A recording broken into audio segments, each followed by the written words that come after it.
Hello there everybody, Sublime92 aka Nightmare, and welcome back to Rose Guns Day Season 3. And, well, last episode was kind of fucking crazy.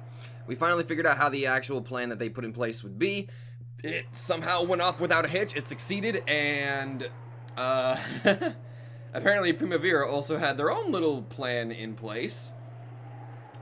And holy fuck, it was kind of satisfying seeing Wong just be at a loss. However, what's got me worried is that there was a bit of a phone call apparently that came for him, and needless to say, I'm a little bit worried about how that's going to play out. So let's just cut the chit chat and shove ourselves right back in. 9:55 p.m. The residents of the late Sun Silong, which was the main base of the GDS, had been attacked. With a scrupulously prepared plan, an overwhelming force of troops had poured in, taking control in an instant. Oh. However, the attackers weren't from Primavera. They were the GDS's own countrymen. The one leading them was a young man. To them, it was a coup d'etat, but to him, it was just coming home. Wong guessed the identity of the person at the other end of the phone Meiju held. Young Lord, it's been a long time. Oh, the young lord himself? Oh! He's actually got himself a portrait. Shit, I don't know. I wasn't prepared for that. Hey, Yun Han.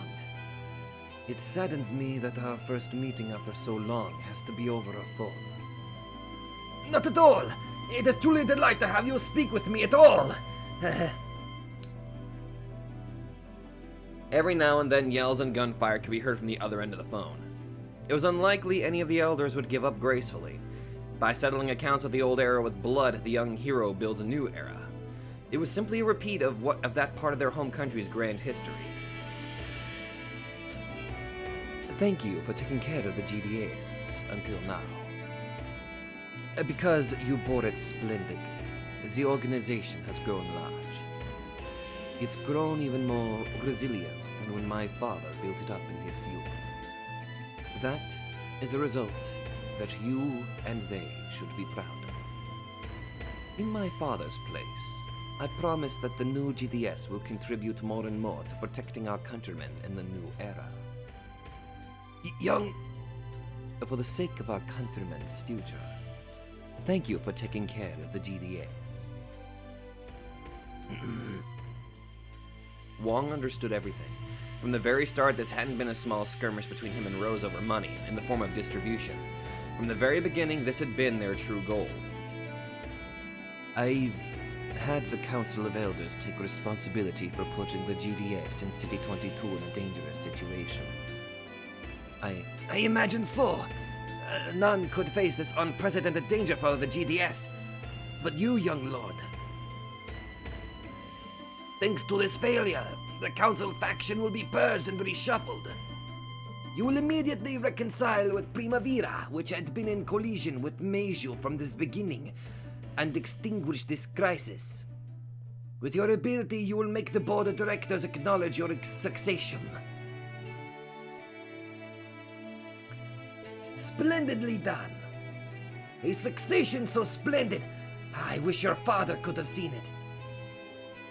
On this night, the same thing happened with Ba Shang Bang in City 8. Ba Shang Bang? Again, Wong figured it out right away. Ba Shin Bang was, as the name indicated, controlled by 8 cunning leaders. However, factional infighting between the elders had led to the danger of it splitting in recent years. Concerned over this matter, the young leaders of Ba Xing Bang had joined hands with Sun Shilong, the young lord, and each side had lent its strength to the cause of alternating generations within their respective organizations.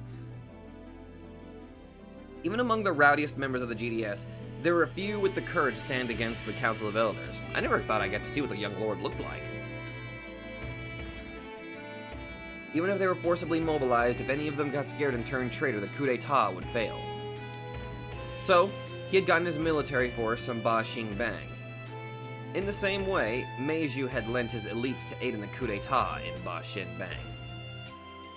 Ma Kun, the new leader of the Ba Xing Bang, and I have already formed an alliance between the new GDS and the new Ba Shan Bang.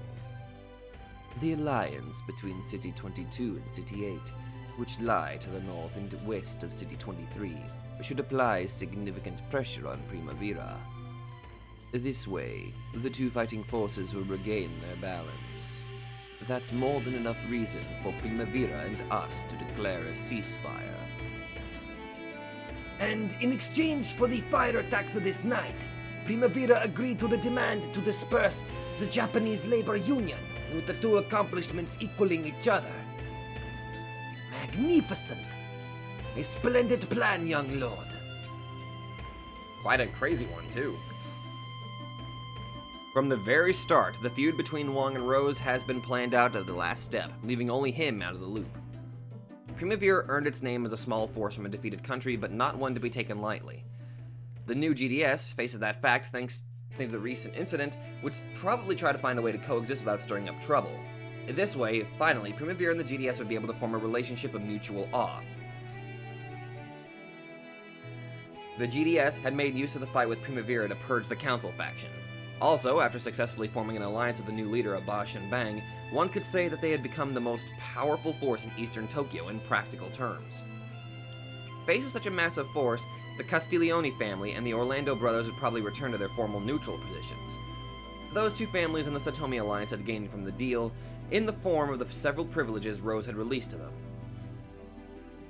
They'd probably withdraw from the stage for now, without causing any more trouble. In exchange, Primavera had sacrificed a lot. It dispersed its Japanese labor union, returned labor wages to what they once were, and brought back the old low wages. Thanks to the GDS, distribution from Chinatown would be restricted to a degree to avoid provoking Japanese merchants.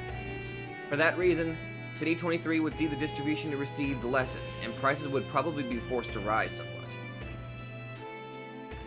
And there was the brief but passionate soy sauce fever among the Japanese. Primavera, which had burned the storehouses containing soy sauce, would almost certainly fail to receive the public sympathy. Yeah, they're putting themselves in an incredibly negative light here. The people spread the word. Madame Rose is a scoundrel. She interfered with the sale of cheap soy sauce, which was getting in the way of her selling soy sauce for high prices. At that time, the majestic metallic chimes indicating that it was 10 o'clock rang out. Surely that chorus marked the change of time and eras. It symbolized both things at the same time. Yun Hong, will you lend your strength for the sake of me and my country? What are you saying? I am an incarnation of the old values of the old era. The grime of the GDS, is that not so? I am bound, young lord. And I, Wan Young Hong, am still the man who swore loyalty to the Council of Elders. Nothing can overturn that loyalty, not even you. Yes. Even I have never doubted for a moment that you were a deeply loyal man. The lack of virtue that made me unable to gain your trust is my sin. Thank you for what you've done for the GDS until today, Yun Hong. Farewell, young lord. I leave in your charge the priceless futures of our countrymen. Huh. Wong coughed violently, hit his chest several times, then set the receiver down. His face was covered with tears and seemed to be flushed red. The man who calculated everything in this world with money wanted to believe he had discovered something in his last moments. His last moments. Yes. Wong already knew his time of death. You win our bet, little May.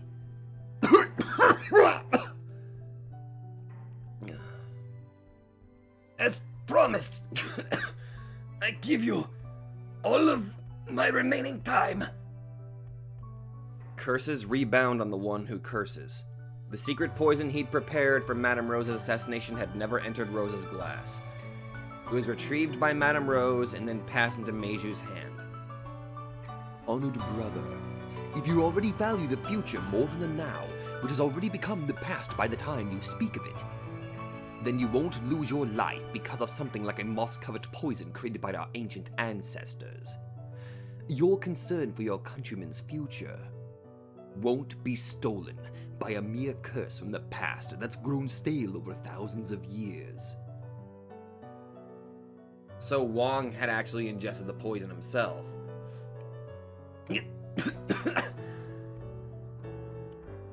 Come on, people. Take my honored brother to a hospital.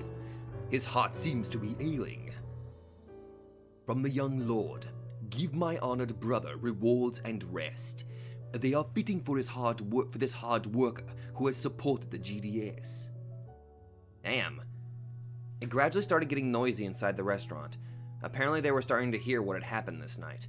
A stretcher was carried out and Wong was placed on it. Though Wong's face was twisted in pain, he grinned and sat up. Then he spoke in Japanese.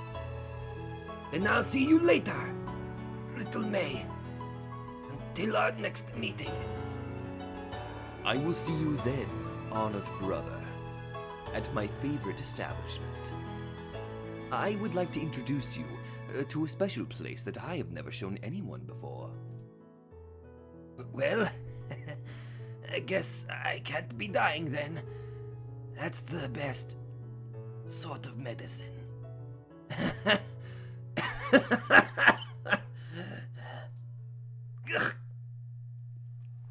Wong was carried out. His consciousness was already fading, apparently. From the bottom of his heart, Meiju prayed for the recovery of this man he respected. Damn. Rose had apparently contacted Richard through the phone. I see. Great. But we don't know what will happen for a while, so be extremely careful. Yes, thank you. I'm counting on you. She set down the receiver, then turned to Zell and the others with a smile. However, Zell's group was pressured by that smile, and their faces tensed for just an instant. Rose was just a bit sad about that, but she accepted it. After all, she was abandoning the now for the future. Good news for you four. Zell's father has safely arrived at Primavera. Thank you very much. We did it, Zell. Your dad's safe. Wayne-kun, Richard-kun, and Cyrus-kun will arrive here shortly. And when they do, would you mind seeing these four off? Yes, madam. Well, hey, that's good, at least. Whoa! That's quite a big reception party you've got for us. Welcome, Cyrus-san. Your fine suit has quite a delicious aroma about it tonight. Oh, you got me. The smell won't come off. Well done, Rose. I'm glad you're safe. I've been told that the young lord, Mr. Sun Shilong, will be here soon. Well done to you too, Wayne. Were you nervous? It was all a farce. Why'd I get scared? Now there's Wayne for you. You've got guts. Now that's what I call a man. Holy crap. Rosan, I'll see these people off. Please excuse me for the time being. Yeah, I'm counting on you. Good work tonight, all of you. And I'm sorry for various reasons. I really am sorry. But you've done nothing to apologize for. Rose apologized so seriously that it felt strange. By this time, Zell was beginning to realize something.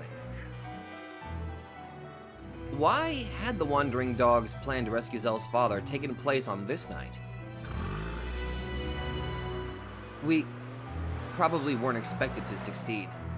The thing they wanted most from us was to start a disturbance in this restaurant, the Millennium. That would then be used as a diversionary tactic, making Wong gather all his troops around the Millennium. That was why, at the end, Rose had apologized for making use of them and including them in the plan. Still, Zell didn't feel bad about being used. If it had been any other way, they wouldn't have gotten support for their rescue attempt. Also, I know that their plan was outrageous, but everything else is fitting so well together, and Meiju's cooperation. Holy shit! The scale! And more importantly, She thought of Madame Rose, who was determined to live life dirtying herself, with a complicated mixture of respect and possibly pity. It's like, so much has happened. I'm totally hyped even though I'm so tired I could die. We did it, didn't we? Yeah, we succeeded. No, we can't let our guards down yet. I won't believe it until I see Zell get reunited with her father with my own eyes. A good attitude. You all did well. I hate to say it, but you must not speak of what you did tonight to anyone. The one-night feud between Primavera and the GDS would now be settled by the heads of the two organizations. These four would not be given permission to speak about what happened in that restaurant on this night. But even so, I guarantee that tonight, you fought together in a vital battle that will decide Primavera's future. I'll never let anyone mock you. Not ever again. Wayne-san. You're a legend among the wild dogs. You used your bonds with your comrades as a weapon, along with a carefully laid plan to accomplish the impossible. I'm glad, boss. But we aren't wild dogs anymore. We're wandering dogs. The ultimate four-person group led by Zell Saijo. Why do I have this feeling that Zell might leave, now that she's got her father back? I don't know. I just have like that feeling. What if her father's actually gonna get a sprite or something? Everyone. No. The Wandering Dogs are disbanded starting tonight. You three will return to the Wild Dogs. Zell will leave this city with her father. Yep. What did I get? What did I say? The moment they heard those words, Oliver and the others leapt from their seats. I won't let anyone object to our bonds. Not even you, boss. Even the assassination attempt on Madame Rose is because of circumstances beyond her control. Zell never personally wanted to kill her. Isn't it okay to withdraw her banishment by now, boss? We're so strong because we've got a four-person group, including Zell. What are we supposed to do without her? Don't be so dependent. How long do you intend to rely on Zell for everything? Wayne-san, you can't say that. You can't. We'll always be with Zell. Always. If you force us to choose between you and Zell, I'll pick Zell. Got it? Zell understood us. She understood us losers and fought with us. Zell's our comrade, our family. If you're trying to tear us apart, I won't hold back. Not even against you. Everyone, wait. Listen. Zell already understood. She'd already been in Primavera's care for a long time. So, now it was time for her to make up for it. Not to return the favor. She had to stop being a burden to them. You all know, right? My father and I are fugitives wanted by the Chinese military. For all we know, someone with connections to the GDS might link information about us to the authorities. If that happens, my father and I could become the spark that starts a new conflict. Unfortunately, After I've received so much from Madame Rose, I can't continue to be a burden any longer. if the Chinese military learned about Saijo Hotaru and Saijo Yukishi, the GHQ would probably order the City 23 occupying forces to take her into custody. Primavera, the GDS, C-23, C-22, the American military, and the Chinese military. It could grow into a conflict involving all of these groups. Right now, the best way Zell could repay her debt to Primavera was to disappear from C-23 as quickly as possible. By this time, even Oliver and the others realized that this car wasn't heading to the music shop. So, tonight, the Wandering Dogs will be disbanded. You'll all return to the Wild Dogs and continue to work for Primavera under Wayne-san's leadership. No, that's not quite it. I want you to support Madame Rose.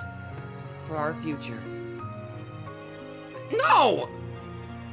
Even if you don't like it, there's nothing we can do. I won't accept it either. We're family. So why? Why? We lost our families in the Great Disaster. Why should we have to lose our family again? Oliver. Let's all run away with Zell. All across Japan. We'll take down anyone who tries to chase us. We've slept in alley trash heaps before. We can survive anywhere in Japan. That's right. Together, the four of us can get anywhere in Japan. No, the world. Everyone. Everyone. Thank you. Thank you. It's not like you're being separated by death. Zell will hide in a distant country. That's all this is. It truly would be a distant, distant country. A country so distant even time of day and the seasons would be different. Oliver and the others could only sit there speechless while wrapped in a stunned weariness. When things cool down, I'll definitely come back to City 23. The three didn't say anything in acknowledgement. Far too many things had happened during this single night, and their minds were blank. Breaking through that silence, Zell spoke in a louder voice than before. So everyone! Come on! Oliver, Charles, Nina, answer me! Yeah. Okay.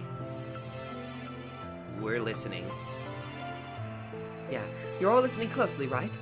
So let's make a promise.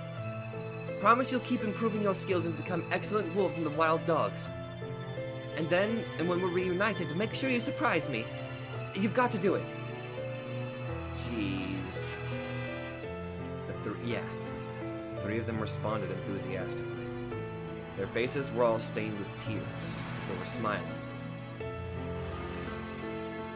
There was no place for Zell and her father in a Japan run by the American and Chinese occupying forces. All they could do was escape to a distant country and live the rest of their lives quietly. Arrangements were already being made for that on this night. Jeez. They would cross the Pacific, heading for a distant country whose name would be hidden even from her fellow wandering dogs. Zell wasn't even given time to gather up her things. It wouldn't do to wait till tomorrow. Because of Wong's downfall, the power balance of the GDS had shifted drastically tonight. On this very night, someone who had been close to Wong might tip off the occupying forces about the Saijos. They had to leave Japan before that happened. God damn it. The car arrived at some storehouse. Several men in a truck were waiting.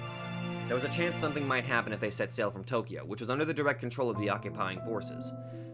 They were to set off from a port far into the countryside. Zell's father was there too. Zell dashed up to him with tears in her eyes and leapt into his chest.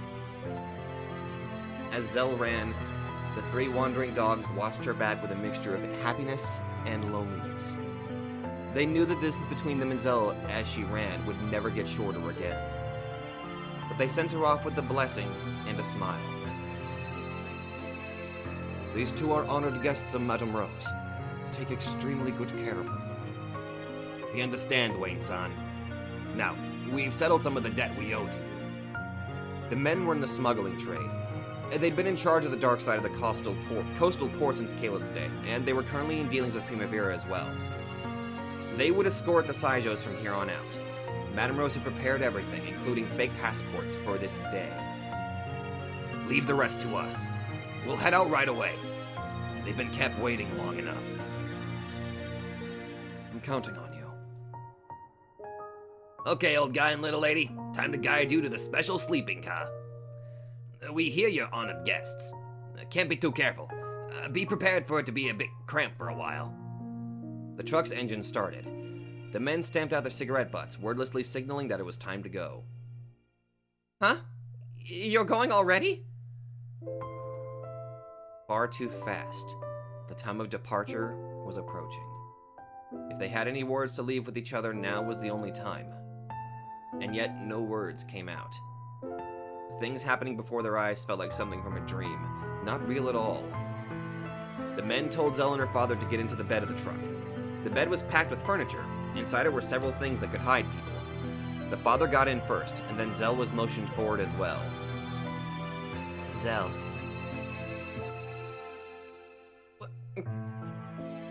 We'll always be family, okay? No matter where you go. Yeah, we're the wandering dogs.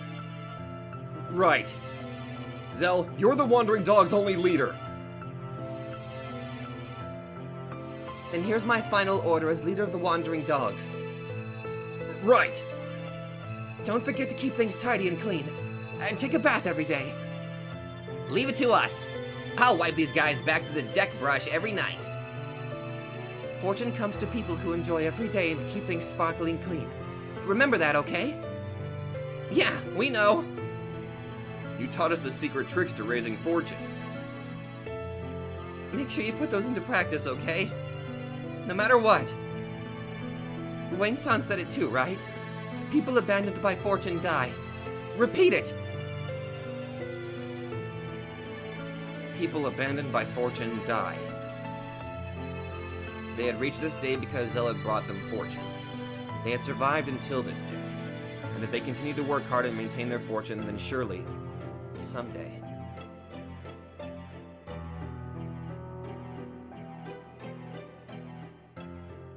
God damn it, this sucks about as much as Leo leaving.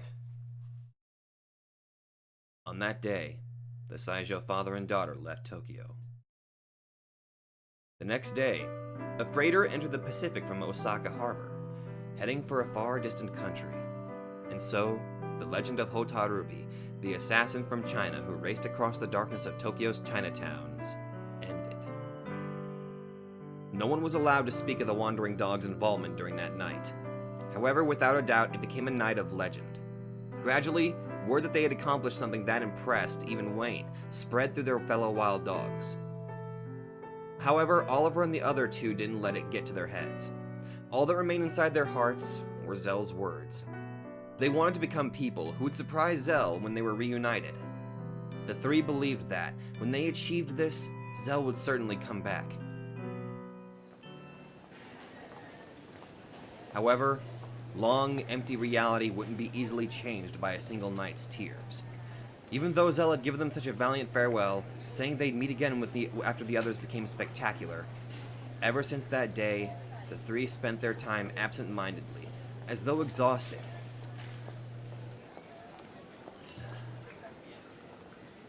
Hey, remember that expensive soy sauce at Primavera's? People are saying they crushed their business's rival, the GDS, just so they could sell it. Even Madame Rose has gotten greedy, and I was sort of hoping she'd be Japan's savior. She just like the politicians. They talk big until they actually get power. And there it is.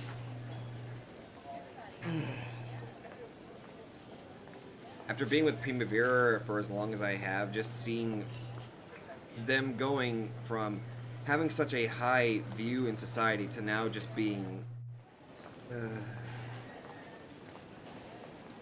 it kind of hurts. Like, I'm kind of imagining, like, wondering what, if Leo did come back, I wonder how he would feel about all this. You're gonna start seeing that woman's true side. You've heard about them crushing the labor union, right? Sounds like fun time's over. The Japanese labor union had prioritized Japanese laborers, offering high-wage day labor jobs. A bit earlier, with the message that it had now been contributed sufficiently towards raising the standard of living for their countrymen, its dissolution had been announced. A new organization was established with a different name to handle the same business, but to the Japanese city folk, wages were the biggest issue. However, the new union announced its new policy of finding work for as many laborers as possible. It corrected the unfairness of offering high-wage jobs to a limited number of people, declaring that money for labor would be distributed fairly and uniformly. In the end, it simply meant that the old low wages were back. The Japanese were extremely discouraged, and their spring with regards to Primavera met its end. And now we're going to be viewed negatively. With wages at their previous low levels, Chinese laborers wouldn't go out of their way to try and enter City 23. The GDS announced it to its Chinese brethren that, in exchange for facing retribution for the storehouse burning incident, Primavera had eliminated the Japanese union. Chinese employers, who now had their workforce back, applauded this and renewed their oaths of loyalty to the new GDS, run by the young lord Sun Shilong. Then, rumors circulated and reached the ears of the Japanese city folk. In the end, the incident that night was summed up in this way. Madame Rose, trying to make a killing by selling soy sauce, burned up the soy sauce owned by Chinese merchants, the Friends of the People. That got them into trouble with the GDS, and as a condition for avoiding all-out war, they agreed to eliminate the Japanese labor union. In other words, because of Madame Rose's greed, they started an unnecessary conflict, and the wages of poor laborers were sacrificed as a result. That was how it was remembered by the people. The elimination of the union would seem to have been caused by pressure from the GDS. That was a term they had been forced to accept in order to gain Meij's assistance during the Wang incident. In the end, during that whole soy sauce war, everyone was playing to the GDS's tune. That young lord guy was always looking for a way to take the GDS back from the Council of Elders. The Council of Elders tried to take a pot shot at Primavera, and they were panicked by the unexpected counterattack. Then the young lord dashingly appeared, resolved the problem, and eliminated the Council of Elders who'd screwed up. I'm dumb, so I don't really get it, but I sort of get that Primavera was being taken advantage of from the beginning. Yep. Looking back on it, it all went as the GDS planned. They neatly crushed the Japanese labor union, which they'd been pushing to eliminate over and over again. And on top of that, they formed a powerful alliance between forces to City 23's north and west, the GDS and Ba Xing Bang. The GDS was a formidable foe on its own, but now it's doubled. Yeah, now Primavera can't even get into the skirmishes with Chinatown. As a proof of friendship, Madame Rose and Sun Shilong were entering negotiations for handing over special offers windows, it was said. In other words, the GDS had succeeded in getting both of the demands Wang had made. It's like Primavera's paying Chinatown protection money and licking their asses. It's just the same. It's no different than when we walked up to American or Chinese troops and said, "Give me chocolate or blah, blah, blah." Yeah, although that last part sounded like you just had a stroke. Nothing's changed.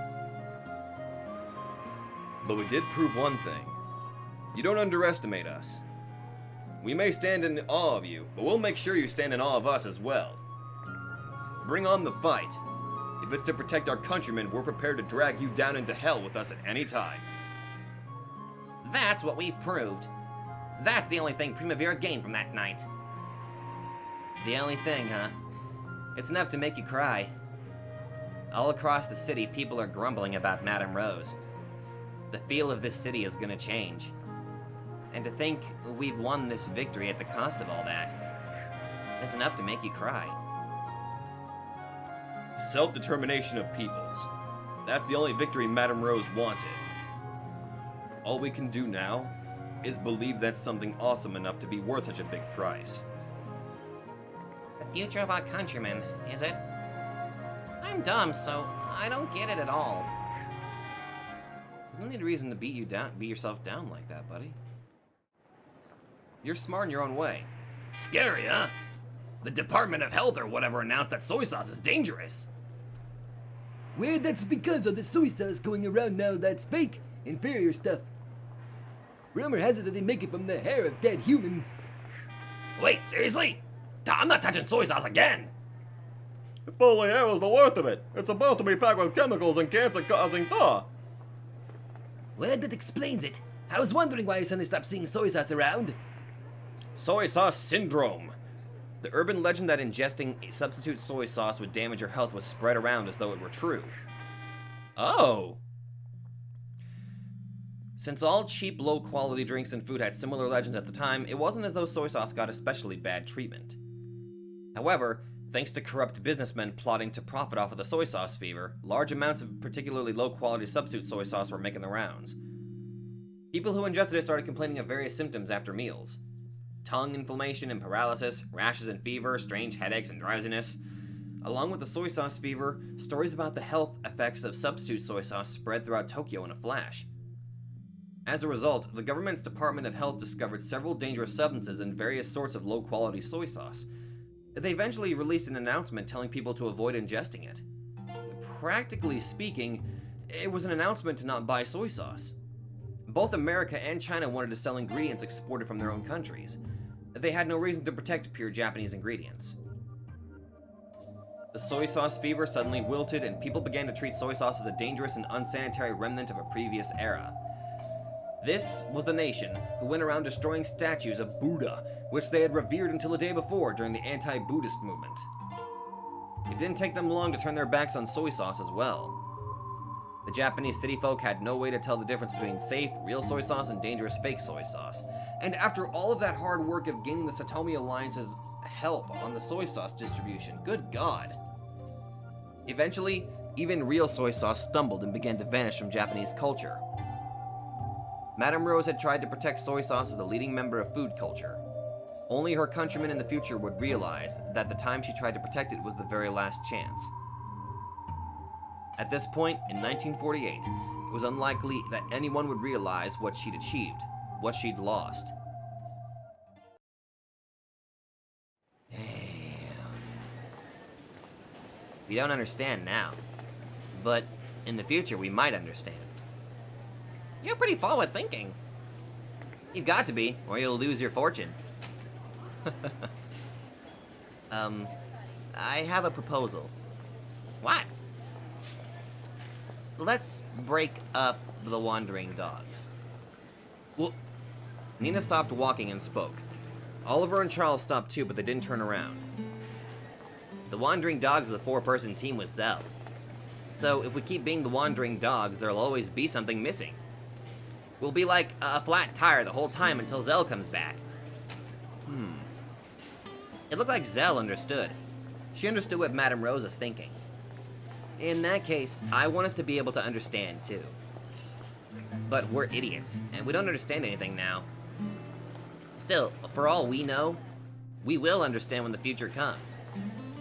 When we become those countrymen of the future Madame Rose is talking about, we might understand what it was she got us. You think we will? Even us? We won't know if we'll... we won't know if we'll know until the future. That's why, until the future, when Zell comes back, I want to make sure City 23 is protected. The future when Zell comes back. You know, I really do plan to learn Chinese. If I, not just Zell, understood Chinese, then it'd be possible for us to pull off more complicated plans. After all, Oliver powered up so much in just a few days and Lee Meiju worked him to the bone, right?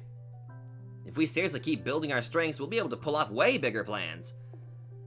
It's the same for you, Charlesy. If you keep improving those magic fingers, you'll really be able to shock Zell. If we get stronger, Zell will be able to think up much more interesting plans. We want to get more awesome and pull off a legend. Until the day Zell comes back, we've got to keep training ourselves. No point pretending to be wandering dogs and feeling all down when we don't got Zell around. We each have to strengthen our own selves. So we can't cling to the wandering dogs. This is no time to cling to each other like losers, feeling bad about ourselves. We aren't losers anymore. Zell made us wolves! So now it's time for us to become wolves and go on our separate journeys. Oh man, now they're breaking up too? You know, I'm thinking about lodging with the girl who helped me out once, long ago. That girl spoke Chinese perfectly. I'll have her work me hard mornings and evenings. In that case, me too. Maybe I'll sleep in the storehouse Aniki Wayne uses for training. Not because I wanted to become a man who is good at fighting, or anything as trivial as that. I'm going to truly learn hand-to-hand combat so that I can be useful in Zell's strategies. If you're doing that, then me too. Earlier, James James-san of the Rich Bamboo asked if I'd be interested in working for him. Really? Now, even I want to hone my talents until they become a real weapon. And when Zell comes back, I'll surprise her no matter what. Then it's decided. Until the day Zell comes back. The wandering dogs are disbanded. Nina punched her fist in the air. The next time we meet, I'll be a high-class girl fluent in Chinese, okay? The next time we meet, I'll become a man who can do magic with his fingers. Charles also stuck out his fist, bumping it against Nina's.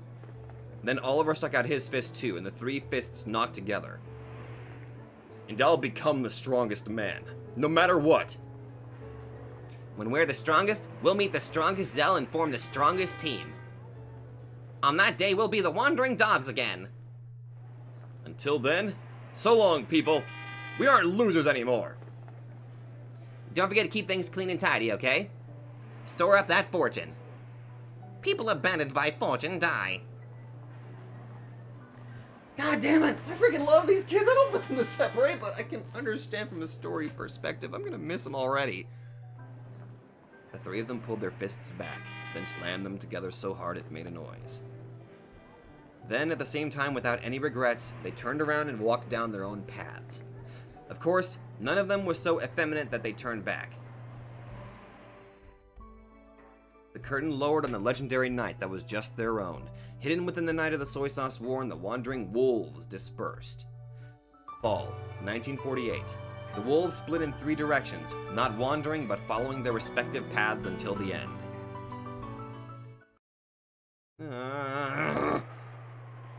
Even Oliver's eyes were filled with out-of-character tears. As he tried as hard as he could to hold back his hot eyes, he spoke to himself. I'll do it. You're gonna be shocked, Zell.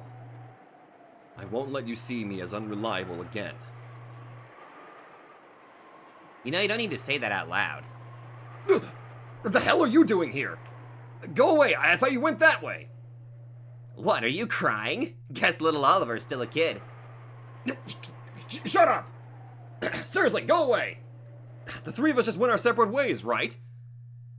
Well, all our stuff's still back at the music shop. Guess we're going in the same direction. God, what the hell, man? God, it's a waste, damn it! Guess we couldn't finish it off. Nothing wrong with that. I get the feeling that not knowing what's going on but still laughing boosts our fortune. God, crap! Now I just want to eat a ton of Nikuman. Guess we can't just finish it off after all. Let's have a farewell party tonight and go wild. I shut up about it because I didn't want to ruin the mood, but I'm starving. Let's go. Here's the final mission of the Wandering Dogs. Find the most delicious Nikuman shop. Okay, that right there is fitting, right? Oh my god. Okay. You know what? I'll accept that. That shit was fitting and cute as hell. Oh, now we're back here. Udera, pardon me for interrupting your discussion.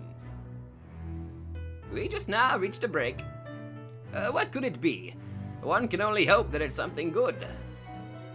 I understood how unusual it was for someone like Madame Jeune to set up so much time aside for a mere reporter like me. Every time the story reached a good break, Advisor Udera would come in with some urgent business. I see. How bothersome. What shall we do? Perhaps it would be faster if that child disappeared. Madam, your guest. Please go ahead. I didn't hear anything. I'm sorry, Julie. It's the usual trouble. It's so regrettable. Primavera, which was tasked with the job of protecting the future of its countrymen, is now a mere violent organization. If the breakwater for the protection of its countrymen became a net strangling its countrymen, that would rather defeat the purpose. I see. She pretended that she hadn't heard anything, but she did know a little from her fellow reporters. Apparently, even the Primavera family wasn't a united front. Because the organization had grown too massive, it became quite impossible for Madame Jeune's will to extend to its outer edges. There was probably a considerable number of its members who misunderstood the goals Madame Rose had left behind, mistaking the organization for a mere tool of violence. The high-ranking members had already heard rumors of Madame Jeune summoning a rider and beginning to create a final message to leave behind. Majesty and good health are two sides of the same coin. When the higher-ups were convinced that the Madame's remaining life was short, their cohesive force would weaken.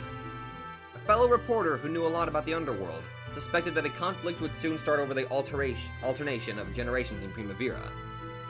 However, Madame Jeune's position was apparently very weak. That was because of the extreme old age among the top-level leaders. Madame Jeune had united the organization thanks to her excellent leadership and charisma, but that had backfired and led to failure when trying to pass it down to the next generation. Because of that, there was a vast generation gap between her and the young leaders, which got in the way of mutual understanding.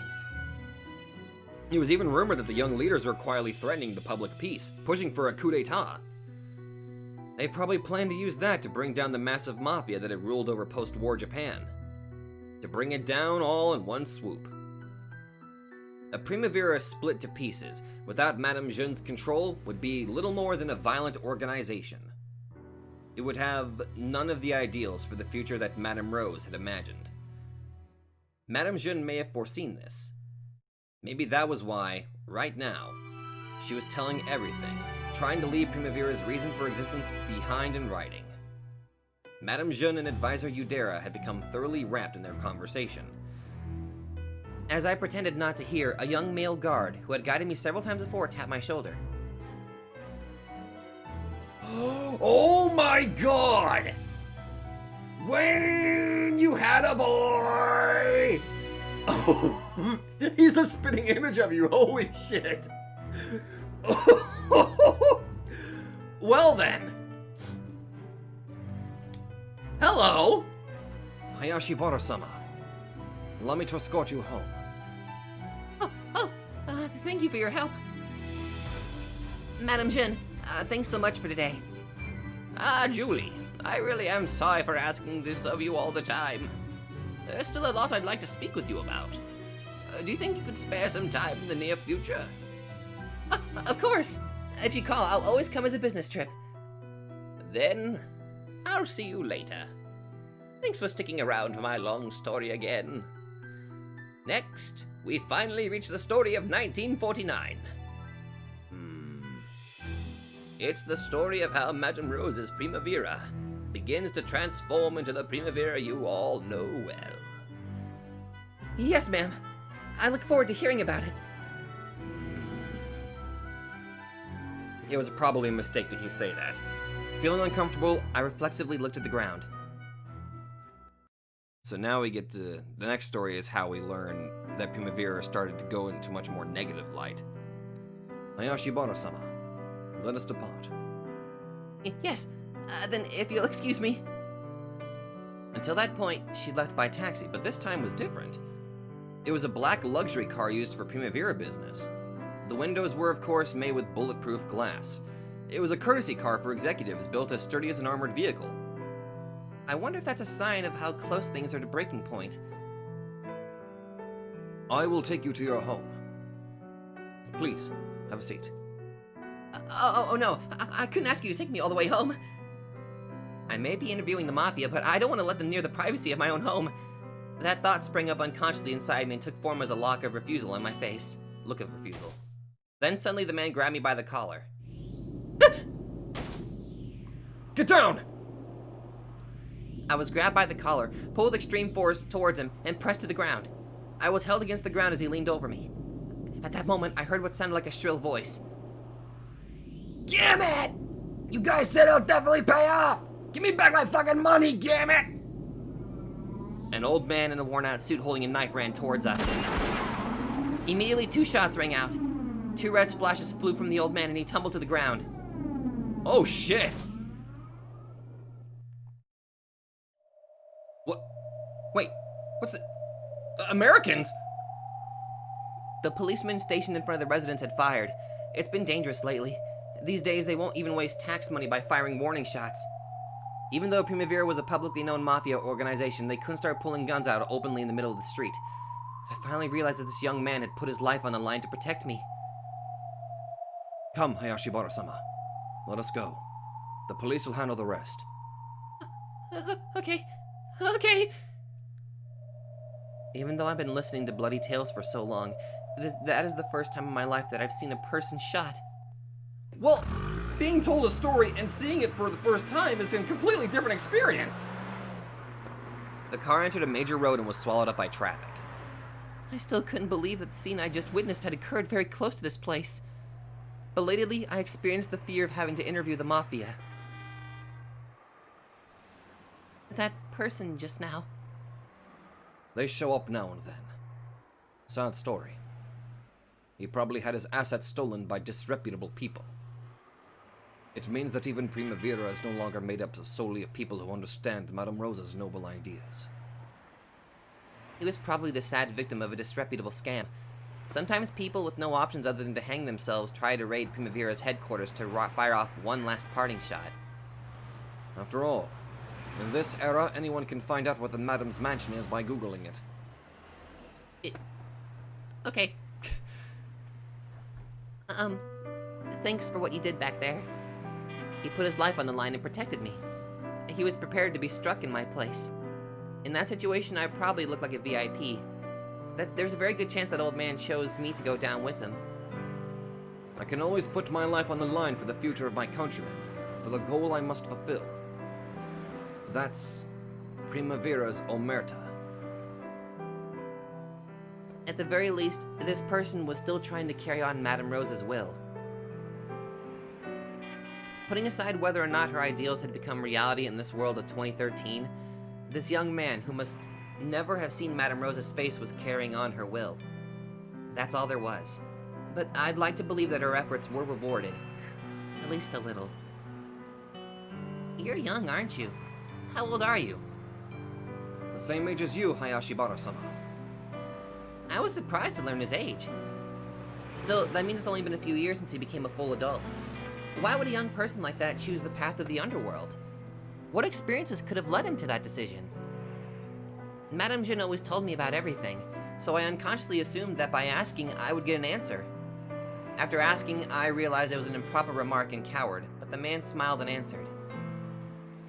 I'm a native member. Ever since I was born, I was raised to do all I could for Primavera. You're totally Wayne's son. You're Wayne's son, aren't you? What do you mean a native member? Wayne Kauta Udera is my grandfather. Oh! What? Then you're the Consigliere's? Grandson, and he's also raised me like a parent. She could understand that. He was the grandson of Wayne, the one who probably understood Madame Rose's ideals best. Not his father, his grandfather. Forgive me for not introducing myself. I'm Udera Toratsugu. Calling me Udera will just make things complicated, so I'd appreciate it if you called me Toratsugu. Toratsugu-san. I've been ordered by the Consigliere to provide you protection until you finish interviewing Madame Jun. It's not impossible that someone will misunderstand your interviews and try to harm you. Fear not. I won't disturb your privacy. I am quite tactful. Here's my card. It has my phone number and address. If anything happens, call me no matter the hour. Holy shit! While the car was stopped at a light, he took a business card out from a card case. At that moment, I realized a familiar card was peeking out at me. Isn't this one of our staff ID cards? I've gotten approved from the Hong Kong Daily News. Holy sh! Well, what do you mean you won't disturb my privacy? He's totally planning to intrude on my daily life. So is the newbie who's practically a tea server going to have a bodyguard following her around the company starting tomorrow? But don't worry about me. I'll behave just like a normal employee. I'll play the part of your junior, so everything will be fine. Oh, that's not what I was worried about at all. What have I gotten myself into, Mom? After interviewing the Mafia, my own daily life is finally getting absorbed in their violent tale. You got a bodyguard! You should be happy! Kind of. Oh, do you mind if I turn on some music? Sweet. Love is the omerta. Luck Gonriki kicks ass. And now he's starting to act all friendly and casual, too. I can see a holster inside his jacket, which looks like it holds a really heavy gun. My mind was blank by now. It's as though I've been suddenly drawn into the world of a movie. This road, this asphalt, our car is racing down. Until yesterday, I thought it only went to places that could be seen with the eye, but this asphalt is connected. It's connected to the place where the police just shot a man. And it's connected to the tale of Primavera, which began in 1947. All the tales were connected together on the same path. I thought that stories of distance past were tales from another dimension, like something from a movie, but I was probably wrong. Will I be able to write down this long, long tale? And will I be able to communicate Madame Rose's determination to her countrymen of the future like she wished for? Just as I was starting to get all solemn, I wish that guy had stopped whistling and tapping the steering wheel! Oh, around that corner. There's that All Mart you always drop by on your way home. Shall we stop by there? It's just about time for those bento side dishes you love to go 5% off on a limited time sale. See? I know a lot. Actually, I've been stealthily guarding you for 10 days already. What? Oh my god! Please, this man's a stalker! Give me back my privacy! Oh my god, that was awesome! Chapter 7, Best Path to the Bright Future End. Oh my god. That was amazing. Oh my god, I love that. I love that way too much. Oh boy. Holy crap. Oh my god. Ooh. I don't think that's the end of season 3, but let me go. Okay, you know what? I need to double check. If this goes into another actual story segment, I need to make sure that this is not the end of season 3. Just to be safe.